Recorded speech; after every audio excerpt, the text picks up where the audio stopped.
This is Pam from NortheastWheelsEvents.com at the 2018 Elegance at Hershey. We're checking out this one-off 1966 Bosley Interstate MkII. It's based off of a Corvette chassis.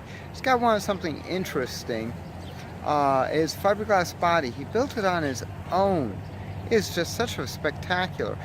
What's intriguing, this is good for forgotten fiberglass, because this car was left abandoned, and then through massive research and help from the Bosley family, the current owner was able to restore this beautiful, beautiful creation.